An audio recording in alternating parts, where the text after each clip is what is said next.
Good afternoon. Welcome to Independent Sector's October monthly policy update. I'm Ben Kershaw, Independent Sector's Director of Government Relations and Public Policy. We will be getting started in just a moment. Thank you again for joining us. I see people filtering in to our virtual conference hall right now.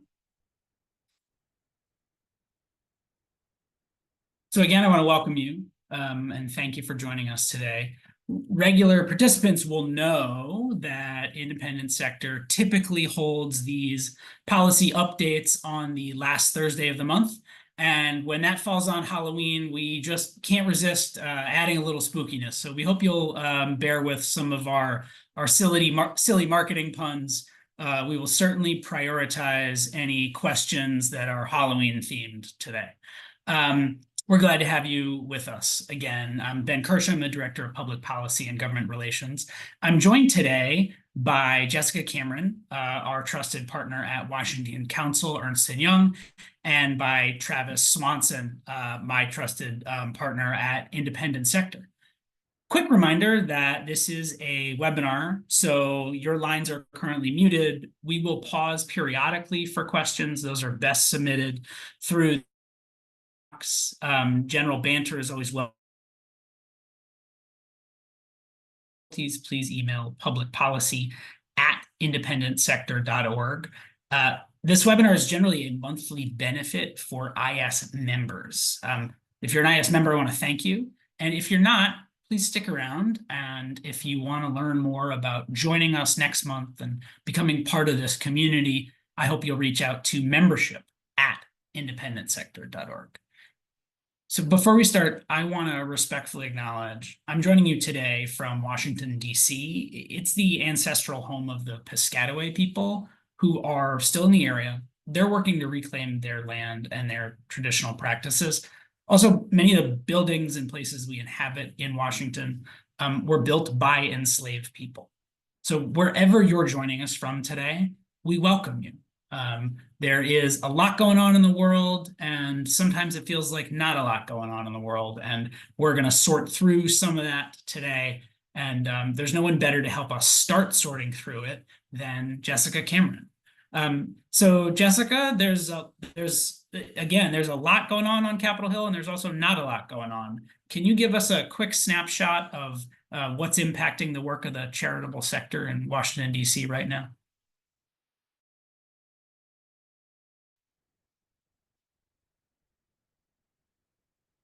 I think we may have lost Jessica.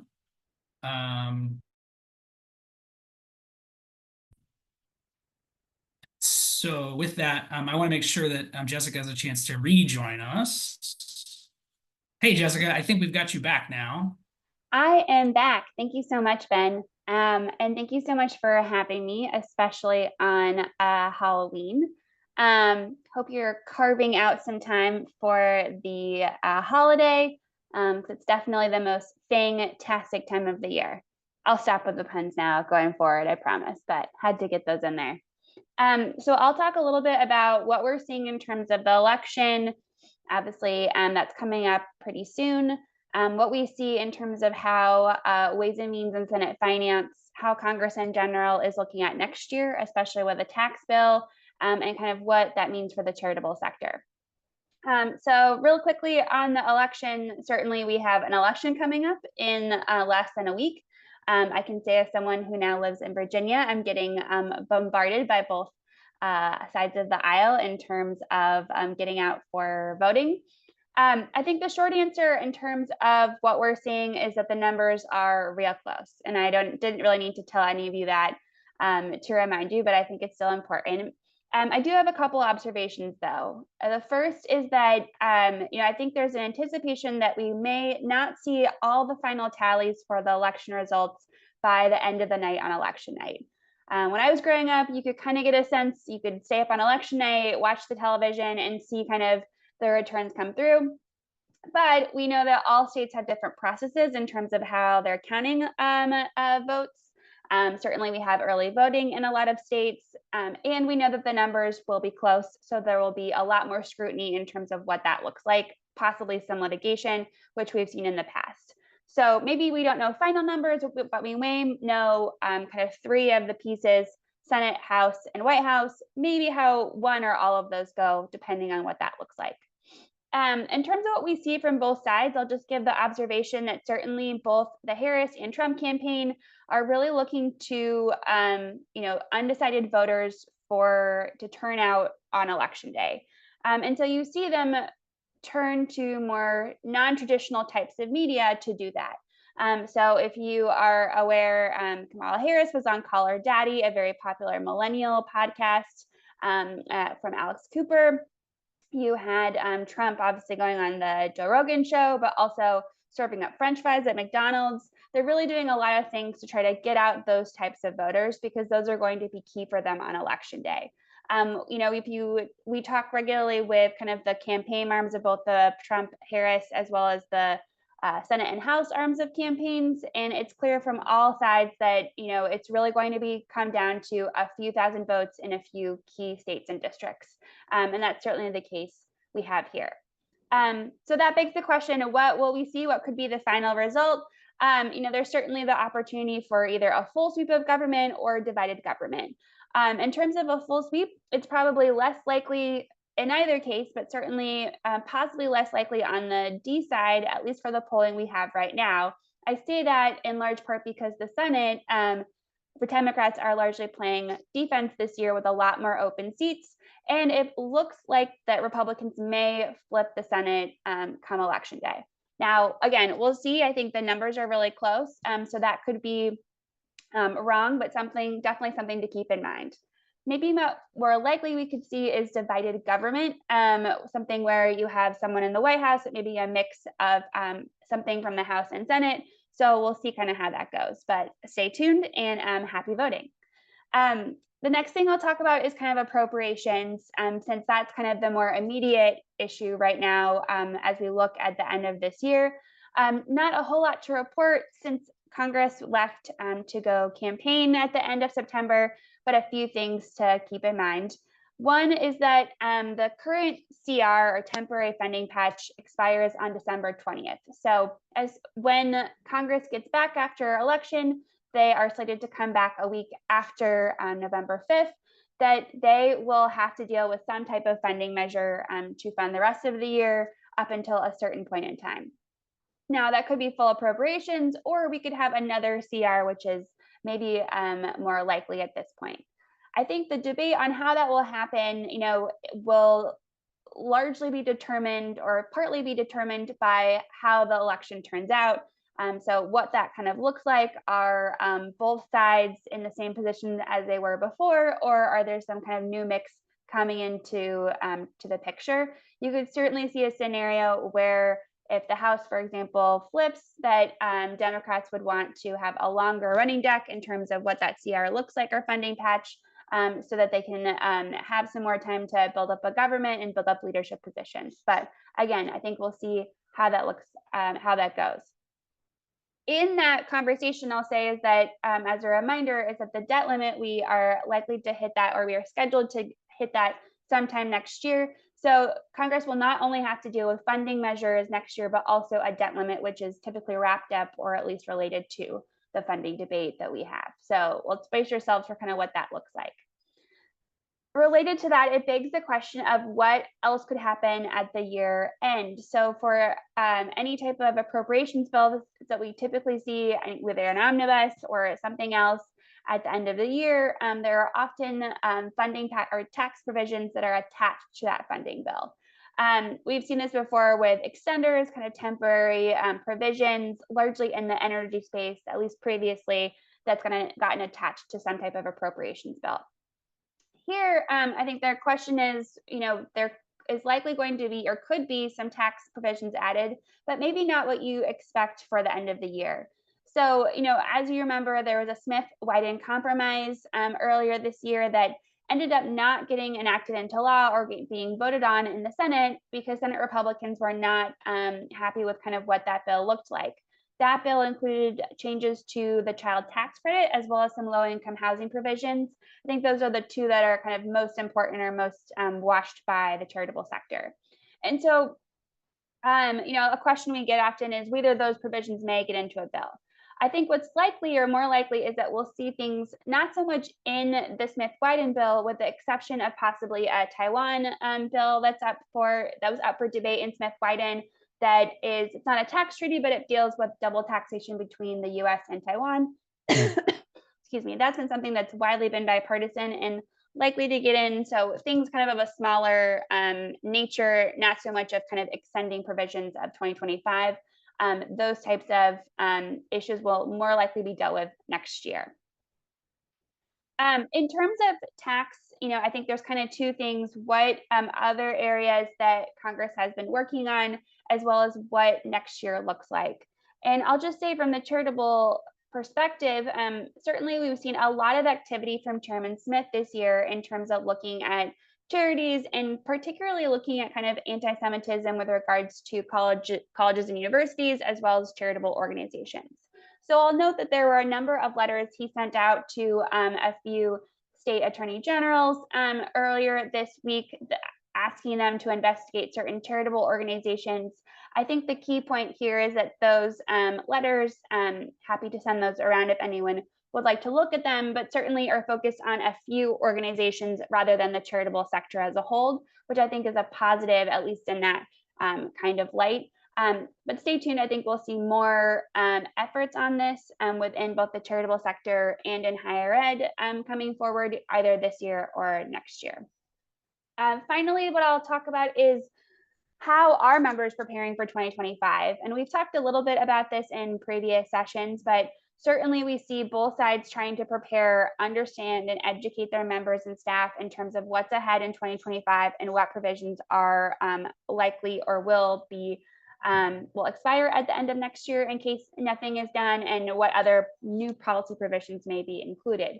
So you see this with the tax teams going on with House Republicans on Ways and Means. They've been doing a lot of public and private events to get their members educated.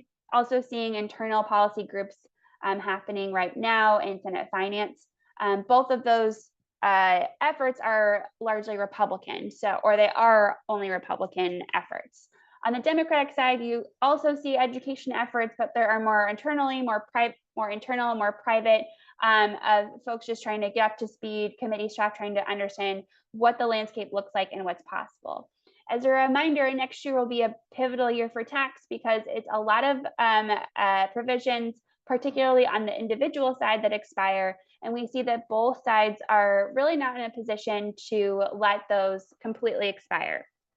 I'll note that Kamala Harris, for example, has talked about holding harmless folks that are making $400,000 or less in terms of the tax provisions. So keeping their rates and their tax liabilities the same, well as signaling a possibility that folks above that threshold may have some changes. But there's really a big revenue problem there.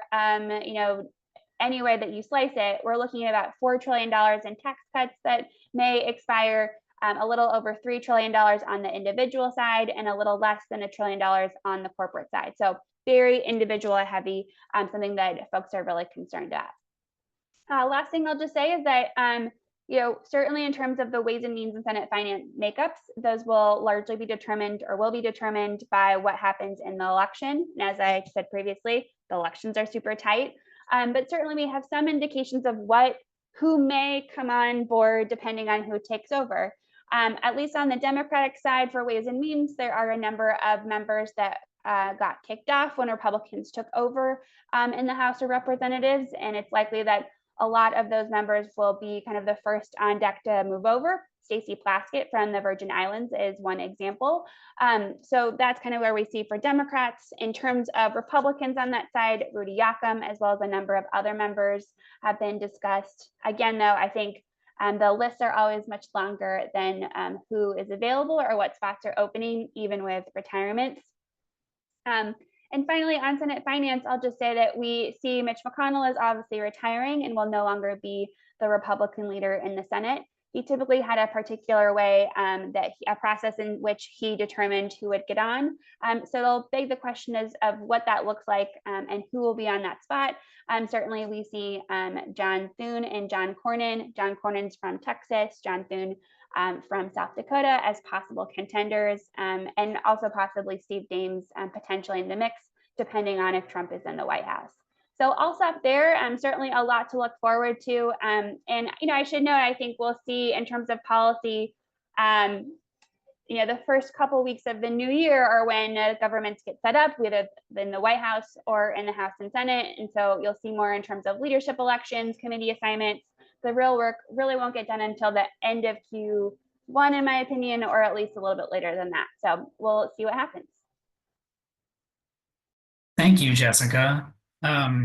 So really great snapshot of what's happening sort of in the next few weeks, the next few months, and some tea leaves about next year. I want to pause for questions from Jessica. You can submit those through the Q&A. Again, preference for Halloween puns, not 100% mandatory. Jessica, can I ask you, you mentioned this a little bit, but right, I think I saw that, Republicans at least have scheduled leadership elections for, as soon as a week after national elections, which right, maybe we'll know the outcome, maybe we won't by then. So any thoughts on that? And then in particular for new committee assignments, is that right? They get sworn in early January. Do those happen right away? Do those happen beforehand?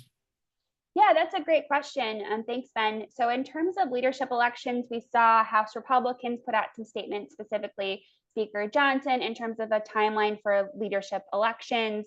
Obviously, his job will be up either as the Republican leader in the minority or as Speaker in the majority. And so that process typically happens for both sides by the end of the year or during the year before the next Congress comes up to play. Now, if you remember, there were a little bit of a detour last year or last Congress when Speaker McCarthy couldn't get enough votes to become Speaker, and there was a long kind of drawn out process in order to get him to that place. Obviously, he was voted out and Speaker Johnson came in. If you remember or would not like to remember that process, that's also fine too. So those issues are kind of, that timeline is subject to change, but usually that happens by the end of this year after the elections. To your point, if there aren't final tallies, that may, move the process. So we'll kind of wait and see what that looks like.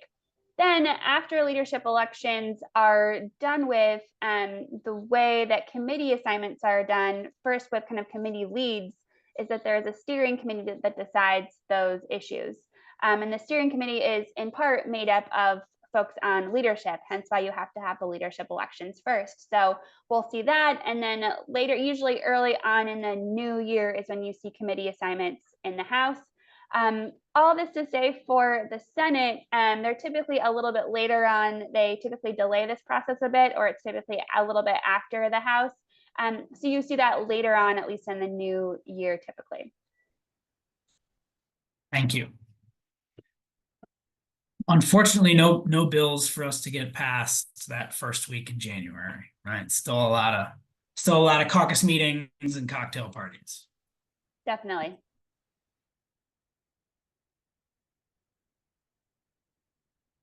Other questions for Jessica?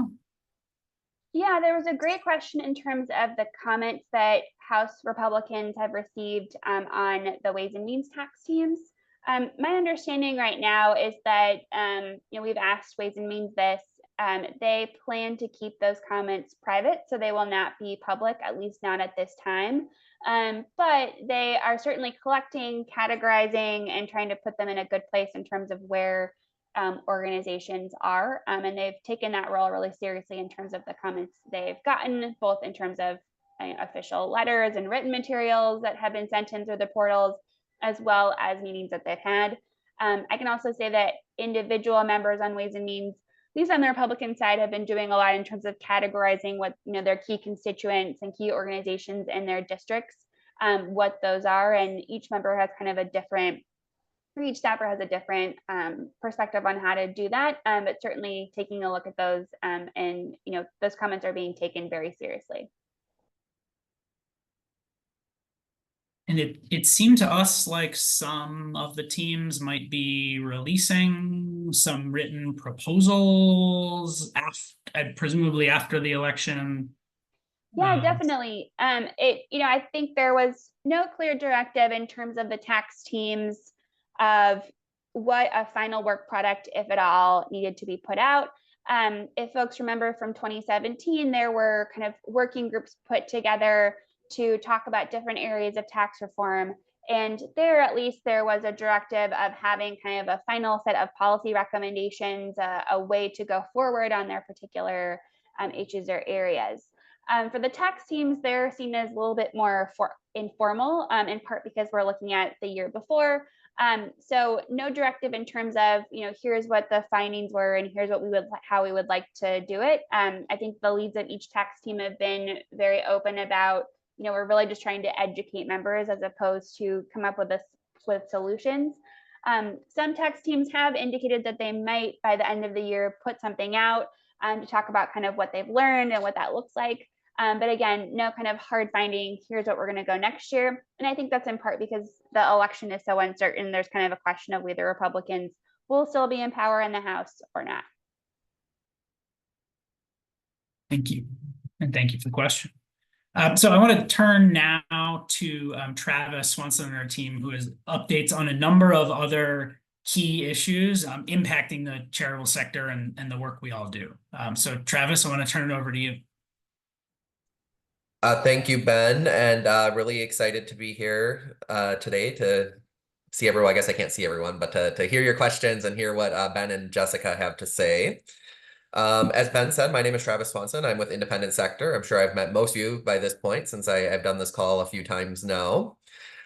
So first I wanted to talk about the BLS letter. On October 7th, more than 600 charitable organizations and researchers from all 50 states in the nation and the District of Columbia sent a letter to the Biden-Harris administration urging the president to take action directing the Bureau of Labor Statistics to include nonprofit workforce data in the quarterly census of employment and wages. And I know many of your organizations on the those of you on this call were on that letter, so we thank you for your support for signing on to that and joining this effort. As we know you're aware, the BLS is currently only releasing nonprofit wage data and employment data every 5 years or so, sometimes longer. And we believe that by the president taking executive action, public officials and nonprofit employers will have more timely data and accurate data for making decisions for things like organizational strategies, workforce projections, hiring decisions. There's a lot of value to this data, and we believe that this can be accomplished via executive action if Congress isn't going to take the action needed. Next, I just wanted to mention something that we had mentioned a little while back. In April, the Office of Management and Budget, OMB, issued the most substantial revision to OMB uniform guidance in the past decade. These changes, which OMB directed all federal agencies to implement no later than October 1st, include many positive developments for the sector, including raising the guaranteed de minimis rate for indirect costs from 10 to 15%. Revising notices for funding opportunities to make them more easily readable by potential applicants, and increasing the single audit threshold from $750,000 to $1 million. There's a few other things here. I don't want to get too in the weeds by just kind of listing all of these out. But what I will do is in the chat, I'm dropping a fact sheet that was written by one of our great partners, the National Council of Nonprofits, that kind of outlines more about this this change and this guidance. And we found it to be a really great resource while looking at these OMB, this particular OMB rule.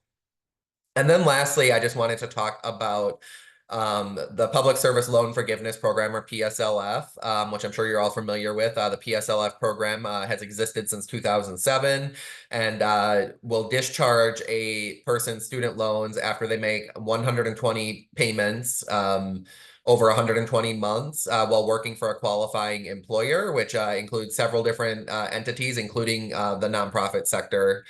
In August, the Eighth Circuit Court of Appeals issued a sweeping injunction against the Saving on a Valuable Education, or SAVE, student loan repayment plan that was established by the Biden-Harris administration in July of last year. The administration appealed the ruling to the Supreme Court, and at the end of August, on the 28th, the court declined to lift the injunction placed by the Eighth Circuit while the appeals process is playing out. While the case is continuing to work its way through the judicial system, it's really, well, one, it's really important to note that the case that is working its way through is not challenging the legality of the public service loan forgiveness program. That is not part of this case. That there are no legal challenges that we are aware of challenging the legality of that. This is challenging the repayment plan that was established last year by the president. Many borrowers who are working towards PSLF were kind of shuffled into this new SAVE program, and because that was the cheapest program for them in terms of like how much their repayment amounts were. And anybody in that program was currently placed into a general forbearance while this process is playing out with the courts. The forbearance, the time in the forbearance is not counting towards the 120 qualifying payments that people need to meet for the PSLF qualification. Initially, the forbearance was expected to end today on Halloween. However, the court process has not played out, so now the forbearance is expected to continue well into 2025 while this court case continues to play out. As you probably know, the qualifying payments there is an effort right now from the PSLF coalition to try and get the president to take executive action to say that these this time in this forbearance should count towards these 120 months. We believe that would be, or the coalition believes that would be allowed, as we did this. We saw the president do this during COVID. Both President Trump did it and President Biden did it, where they paused student loans for under a forbearance. The forbearance was counting towards those 120 months. So we believe that action could be taken, but it has not. However, one thing a lot of that the media is not reporting on is that the Department of Education does now allow buybacks, which the way a buyback would work is once you reach what would be your 120th month. So, say you reach, you were in a 3-month forbearance that was imposed on you by this court ruling. You reach your 117th month, you can actually call the Department of Ed, call the student loan provider and tell them, I want to buy back those 3 months that I was in this forbearance. So then you'd have to make a one lump sum payment based on if your payment was $300 a month, you'd make a $900 lump sum payment and they would give you credit for those months. So that is an option. So this isn't completely halting progress for PSLF people in that program, but it is a little annoying for some of those, and some of those, I mean myself, who's also very close to the end of my PSLF. I will probably hit it while we're in this forbearance, actually. So it has been kind of frustrating, though it's not leaving people completely in the dark. And so that's all of the updates that I have. The last thing I just wanted to say is, like Jessica, remind everybody to vote next week if you haven't already. I know a lot of people are, like Jessica said, she's getting all of those. She lives in Virginia and is getting all of those reminders to do so. I do not live in Virginia. However, I have a Wisconsin area code on my phone. So you can imagine I'm getting text messages from campaigns probably 3 or 4 times an hour while this is playing out, even though I haven't voted in Wisconsin for over a decade. So hope everybody remembers to vote tomorrow before Tuesday, if your state offers early voting. And if you have any questions, I would be happy to take them. Thank you, Travis. Appreciate those insights. And we talk a lot about in public policy about the value of lived experience. And so it's no fun for you to be stuck in forbearance. At the very least, you're helping the charitable sector benefit from your expertise. So we'll keep following that issue closely. Questions for Travis, please. The Q&A function is the best way to submit them. I will note, Travis mentioned the letter to the president around nonprofit workforce data. In addition to the really, really strong showing of organizations from all 50 states, that letter was delivered to the White House during an in-person meeting. So we can confirm that people have seen that. We didn't see the president himself read it, But that's an effort that, that we and partner organizations will continue to push on in the remaining days of the Biden administration, and in the days and months to follow. Even if we get executive action, we will have work to do in the appropriations process next year regardless. And Ben, I just dropped a link to a copy of the final letter into the chat. Further questions about zombie loan proposals, about the sweet treats of OMB uniform guidance? When we get out our wrap-up email, we'll also include some of the civic engagement resources that independent sector has on its website. We know that it's now is not the time to be making your organization's plans to engage in civic engagement around the 2024 election.